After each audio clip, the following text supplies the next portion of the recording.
So this debate is on with Hillary Clinton and Bernie Sanders in Flint, Michigan.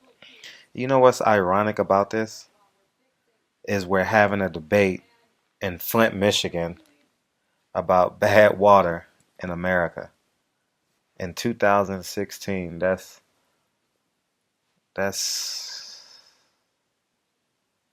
I mean, I hate to compare us to a third world country, but that's stuff that should not be going on in the United States of America. And you know what's also bewildering is Hillary Clinton versus Bernie Sanders as a whole. If I had to vote today, I would vote for Bernie Sanders. And the reason why I would vote for Bernie Sanders is because um, he says free college education, and two, he'll continue to free health care for all Americans. And you know why that's so crucial is I I told someone this the other day. I said if someone walked up to me and guaranteed me free health care and free education for my child, I would go to church the following Sunday and thank God and give testimony about some perfect stranger will pay for my child to go to college if he qualifies, and I will have free health care for all my children. And I think just that alone. The question is, how will he pay for it? How do we pay for wars?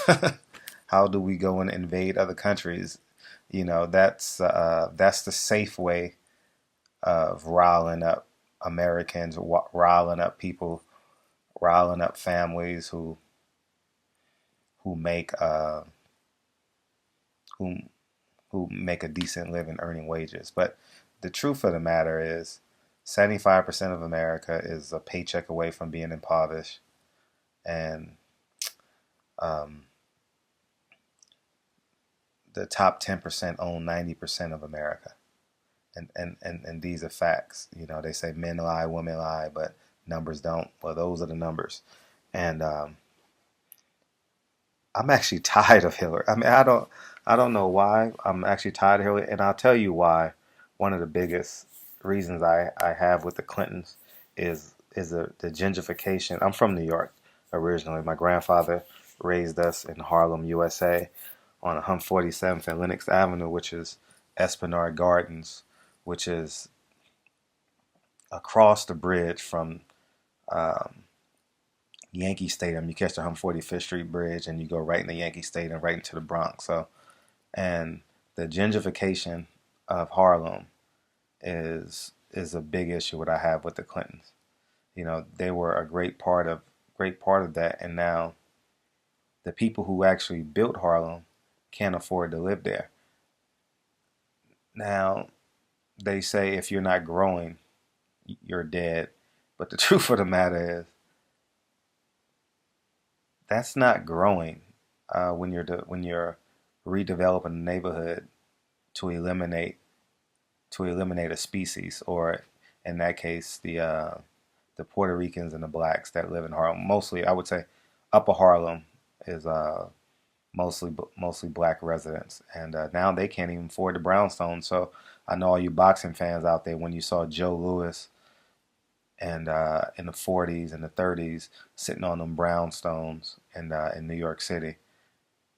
To 2030, you won't be seeing pictures of that like that anymore. Brownstones are at a price point where working class families in Harlem can't really afford it. But the people, the people who don't want to pay the lower Manhattan prices come up to Harlem and they buy the brownstones because they get a great price in comparison to living in the 50s and the 60s in Midtown Manhattan or Lower Manhattan, where the prices are ridiculous. Um, it's I don't know if I would consider that personal or, uh, but I'm tired. I'm tired of the Clintons. Um, I can see how you can vote for Clinton because it's a safe choice, but I think Bernie Sanders is an independent thinker. Um,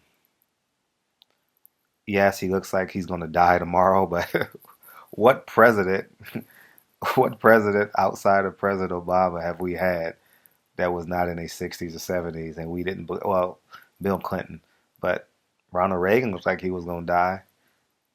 George Bush Sr. looked like he was gonna die. So I know that's a sticking point for young Americans who look at Bernie Sanders and think that he's not sexy enough or can't relate to him because he has glasses and a comb over, and that's remembrance of like your old college counselor, high school counselor who you thought came way out of left field and couldn't relate to you. So I see the visual. But at the end of the day, I think Bernie Sanders is the only independent thinker we have in this race. Um, I hope that if he doesn't win the Democratic nominee, I hope that he runs as an independent.